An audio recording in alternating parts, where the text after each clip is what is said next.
For me, the ego is, I guess, the collective voice of all of those different personalities that I have. So that voice within me, all those personalities, leaves a feeling within me. And for me, when it's my ego, it's almost like a steel door goes straight over my heart, and I can't feel my heart. I just get this, yeah, all I can describe it as is it's as if it's got a cold steel door that has just slid down over the top, and it's hard and it's solid, and so I know when it's my ego, any number of the personalities within me that encompass what I call the ego. I know when it's my ego because that's how I feel. And so what I've done is I spent some time working out how my ego felt by sitting in the observer. And so when I would speak to someone and I would be reacting completely unconsciously, I would then take a minute. Once I realized I was reacting unconsciously, I'd take a minute to notice how I felt. But the other thing I also did was I asked in a meditation, how do I feel when it's my ego? How do I feel when it's my ego telling me what to do, when it's my ego telling me where to go, what actions to take? For me, the ego it's simply something to be understood. And by that, you are then able to sit and, I guess, look and know when you're about to take an action, whether it's your ego. I know if I'm about to take an action based on my ego trying to dictate to me what I'm meant to do by how I feel. As soon as I close that door, and I can feel really intensely because I've put myself in the observer and I've asked to feel really intensely what that feels like. As soon as I feel it, I know it's my ego. And there are times throughout the day where I kind of feel a little bit lost and I have no idea what to do, and I kind of get a bit stuck. I get a bit stuck online, or I get stuck on Facebook, or I get stuck in my emails. I get stuck, and I have that feeling, and I know that it's my ego trying to get me to take actions that aren't aligned. Really simply, your ego is not there to keep you aligned. It's not there to keep you inspired. It's there to bump you off the path. And it's a human creation. It's part of who we are, is having an ego. And part of, I guess, my belief is that part of coming to this earth and being human is having that ego aspect and being disconnected from our expanded self, and then finding our way back to being, I guess, more disconnected from our ego and more connected to our heart and more connected to the expanded part of ourselves. And that is kind of like the human game.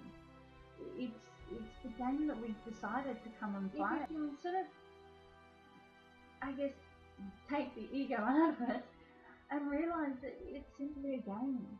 The ego was given to us as something to play with, as something to have fun with, until we became conscious of the expanded part of ourselves, until we became conscious of Source and the universe, until we actually became conscious of the expanded part of our being. We have to have something to play with. It's just simply a game. The ego is a game. It's something to play with until we become conscious.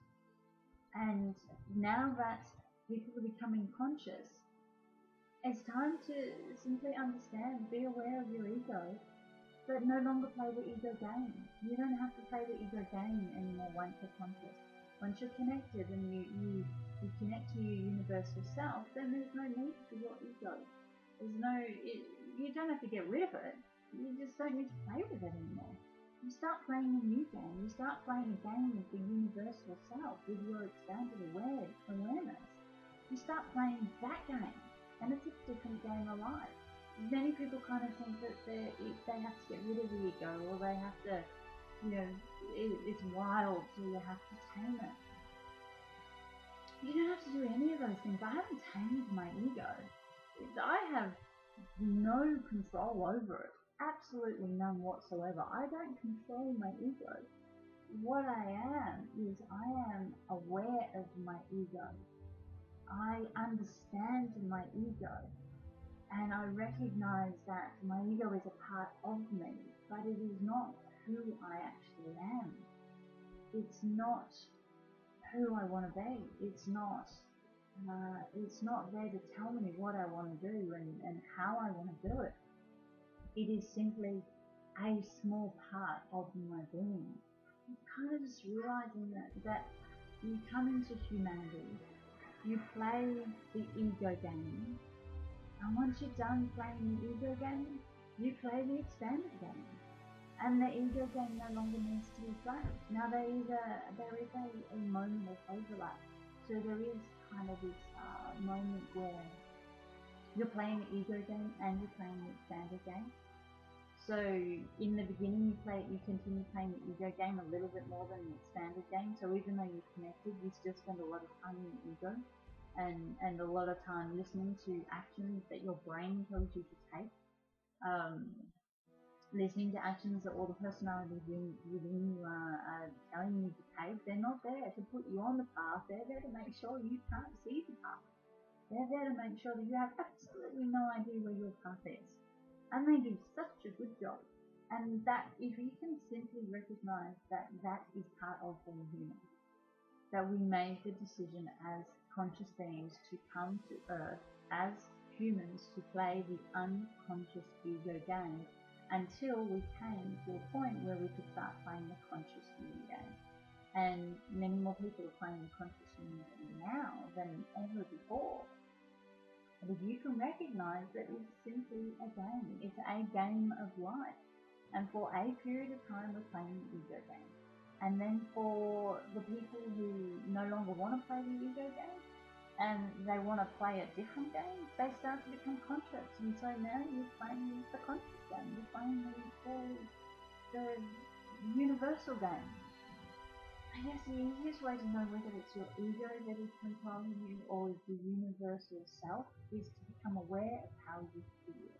It really, really, really is as simple as if you feel good, you are taking an inspired, aligned action that is,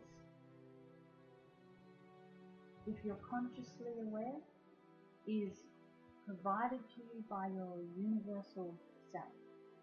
If you are taking an action that feels horrible and off and hard, then you are taking an action that is an ego-based action. If you can sit with that distinction and recognize that your ego is your human self, and we all came to this earth with a human self, but that doesn't mean we have to live our life dictated by that human self. We don't have to live our life dictated by the human aspect within us. We have an opportunity to shift. And we have an opportunity to live our life based on the universal aspect within us. And if you can work out that both of them are part of you, both of them are within you, you have an ego and you also have a universal aspect, they are both part of who you are. You have a choice to decide which one you actually want to be part of. Which game do you want to play? Do you want to play the ego game or do you want to play the universal game? It's actually that simple. Which game do you want to play? Which game leaves you feeling good? Which game leaves you feeling bad? Which game do you have more fun playing?